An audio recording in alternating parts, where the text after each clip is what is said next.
सो अभिमाना दूर्धमुत क्रमत एव तस्मिन् नुतक्राम्यद्य हेतरे सर्वम् एवोत्क्रामन्ते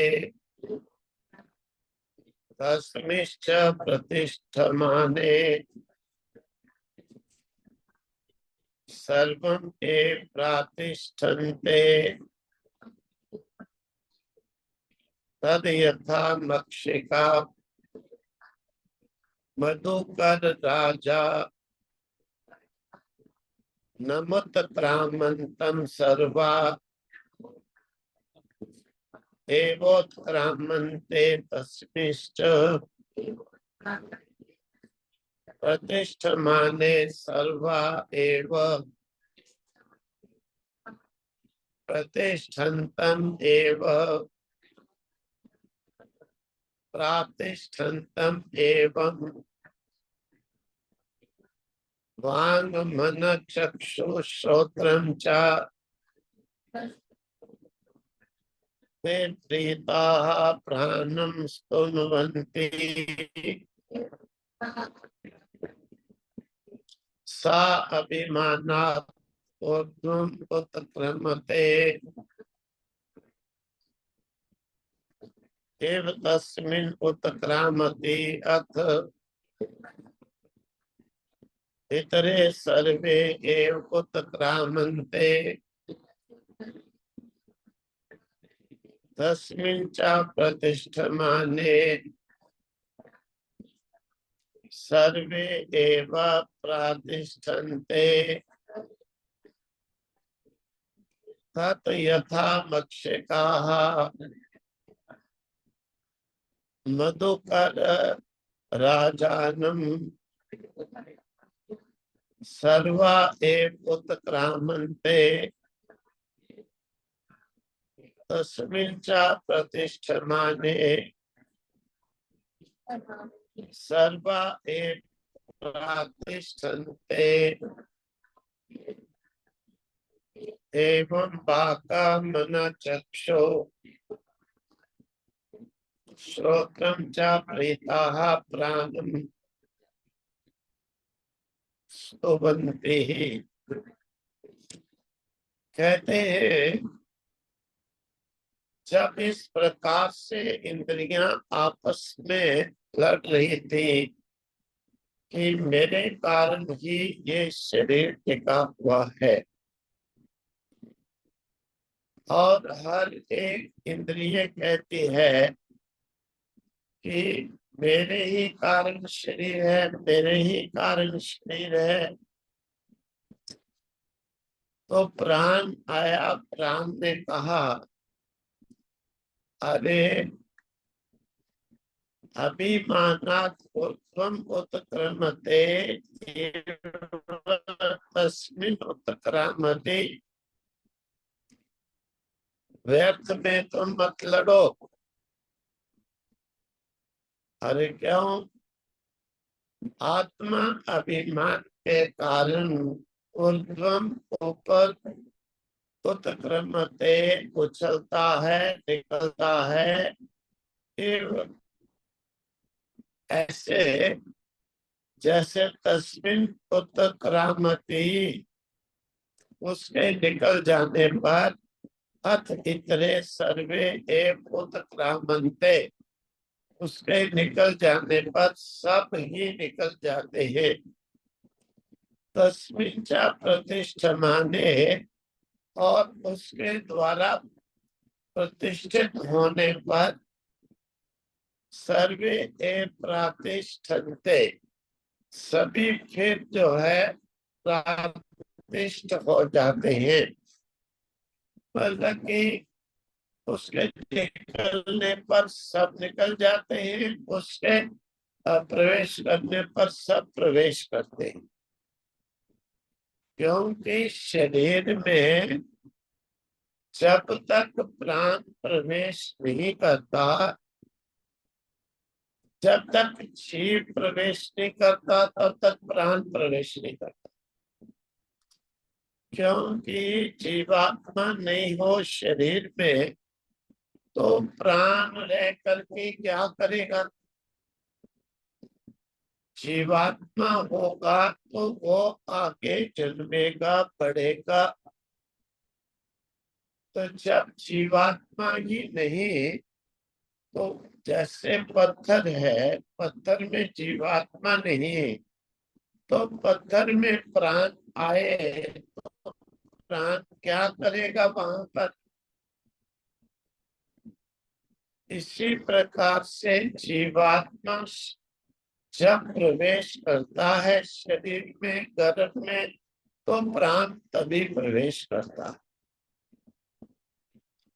अगर प्राण प्रवेश ना करे तो इंद्रियां प्रवेश नहीं करती, क्योंकि शरीर में प्राण के सहारे से ही इंद्रियां टिकी होती है। प्राण नहीं है शरीर में तो इंद्रियां भी किस लिए रहेगी। शरीर में अगर प्राण ही नहीं है तो इंद्रियां रह करके क्या करेंगी।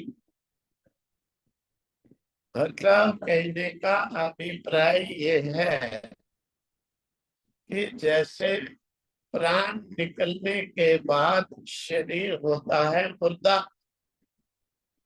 और उस शरीर में अगर नेत्र इंद्रिय हो, कर्ण इंद्रिय हो, नासिका इंद्रिय हो, रसना इंद्रिय हो, वो इंद्रियां वहां पर अपना फंक्शन नहीं कर सकती। प्राण निकलने के बाद मृत शरीर में आंखें देख नहीं सकती, कान सुन नहीं सकते, रसना स्वाद का अनुभव नहीं सकते, घ्राण इंद्रिय गंध दुर्गंध का भी अनुभव नहीं कर सकती, वाक इंद्रिय मुर्दा बोल नहीं सकता। तो मतलब कि प्राण शरीर में है तो इंद्रियां रहती है। प्राण खिसकने लगता है शरीर से, इंद्रियां पहले ही प्राण के साथ खिसक जाती, क्योंकि मालूम है प्राण के बिना हमारा काम नहीं चले। प्राण रहेगा शरीर में तो ही नेत्र इंद्रिय देखने का काम करेगी, कर्ण इंद्रिय सुनने का करेगी, नासिका इंद्रिय सूंघने का करेगी, रसना इंद्रिय स्वाद का खट्टा मीठा अनुभव करेगी, वाक इंद्रिय तभी बोलेगी। अगर प्राण नहीं तो कोई भी इंद्रिय अपना काम नहीं करती। इसीलिए इंद्रियों ने सोचा कि ये प्राण नहीं रहेगा तो हम क्या क्या करेंगे। जब प्राण खिसकने लगता है शरीर से तो इंद्रियां इकट्ठी होकर के प्राण के आपास में आकर के बैठ जाती कि जब ये खिसकेगा तो हम इसके साथ मिलेंगे, क्योंकि इसके खिसकने के बाद हमारा कुछ काम नहीं। तस्मिन् च प्रतिष्ठमाने, अगर वो प्राण शरीर में आ जाए तो इंद्रियां पुनः फिर आ जाती हैं। और सर्वे प्रातिष्ठन्ते, प्राण ठहर जाए तो सब ठहर जाती हैं। तद तो यथा जैसे मक्षिका मधुकर राजानम उत्क्रामंत, जैसे मधुमक्खियां होती हैं तो मधुमक्खियों में एक मक्खी होती है रानी मक्खी, उससे कहते हैं राजा मक्खी। तो वो जो रानी मक्खी है जब वो छत्ते में से उड़ती है तो सारी मक्खियां उड़ जाती हैं। जब तक वो रानी मक्खी नहीं उड़ती तब तक कोई भी मक्खी उस छत्ते को नहीं छोड़ती है। रानी मक्खी के उड़ जाने पर ये देख करके सर्वा एवं उत्क्रामन्ते, सारी मक्खियां उड़ करके चली जाती हैं। और तस्मिन् च प्रतिष्ठमाने, उस रानी मक्खी के बैठ जाने पर सारी मक्खियां वहीं पर बैठ जाती। उड़ते हुए रानी मक्खी जहां पर बैठती है वहां पर सब बैठ जाती है। और रानी मक्खी उड़ करके जाती है तो सब मक्खियां उसके साथ उड़ कर जाती है। एवं इसी प्रकार से वाक् मन चक्षु श्रोत्रम च प्रेता प्राणम स्तुवन्ति। वाणी, मन, चक्षु, कान और प्रेता प्राणम प्रसन्न हुए। ये सब भी इस प्रकार से प्राण की स्तुति करते हैं। अर्थात जब इंद्रियों को झगड़ते हुए देखकर कि मेरे कारण शरीर चल रहा है, मेरे कारण शरीर चल रहा है, आंख कहती है मैं नहीं होती शरीर नहीं रह सकता, कान कहते हैं मैं नहीं होता तब शरीर नहीं रह सकता, नासिका इंद्रिय कहती मैं नहीं होती तब तक शरीर नहीं रहता, रसना इंद्रिय कहती अगर मैं नहीं होती तो शरीर नहीं रह सकता, वाक इंद्रिय कहती है कि अगर मैं नहीं बोलती तो शरीर कैसे रह सकता। सब अपनी अपनी श्रेष्ठता को वर्णन करने लग गए, फिर लड़ने लग गए। मैं सबसे बड़ा, मैं सबसे बड़ा, मैं सबसे बड़ा। जड़ करते हुए देख कर प्राण आया।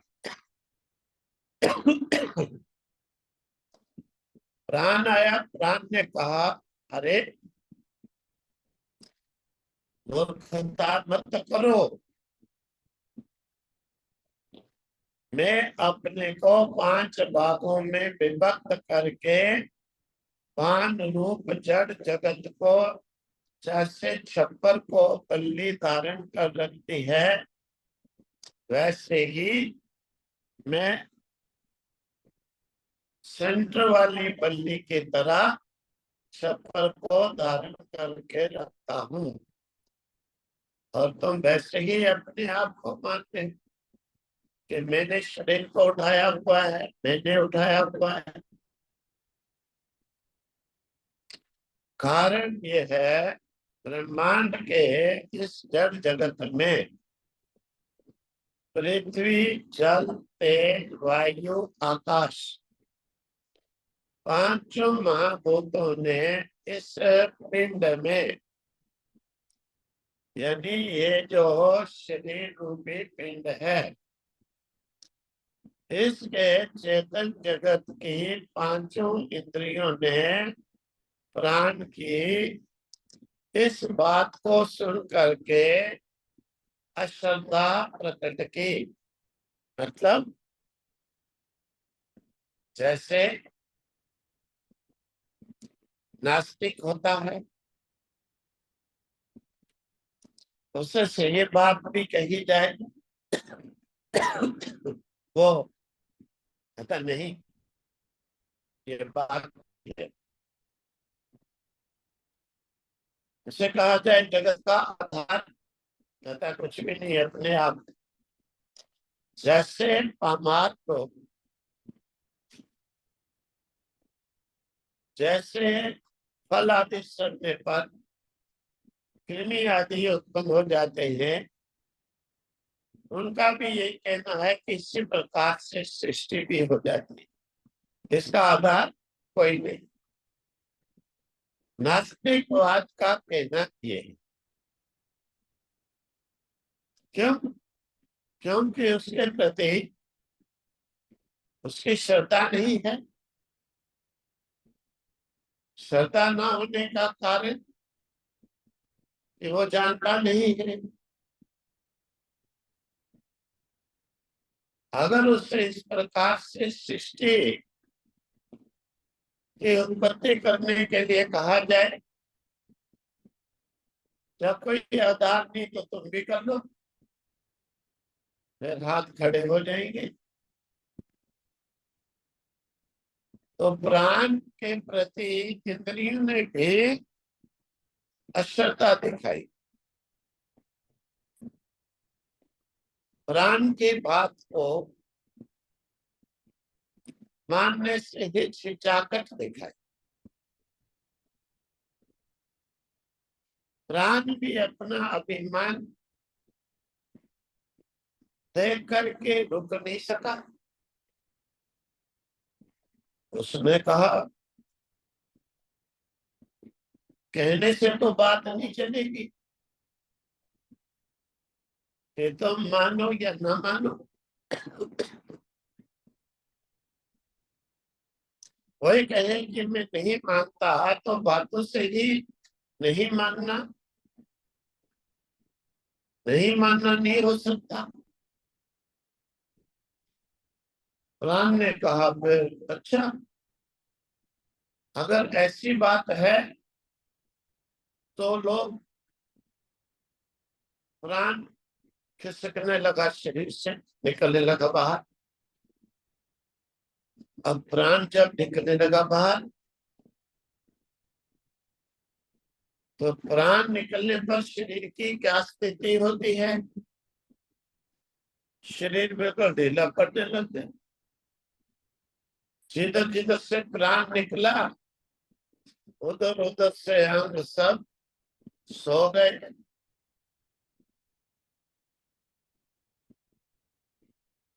हाथों से प्राण निकला, हाथ ढीले हो गए। भुजाओं से प्राण निकला तो भुजा बस ठंडी पड़ गई।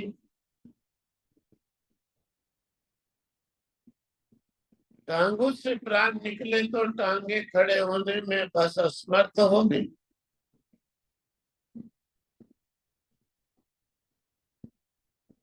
अब इंद्रियों ने देखा,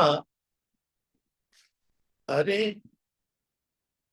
आंख से प्राण निकला तो आंख देखना बंद कर दी। इंद्रियों ने देखा कि ये प्राण के खिसकने पर जो है, ये तो शरीर की हमारी बड़ी बुरी दशा होने लगी।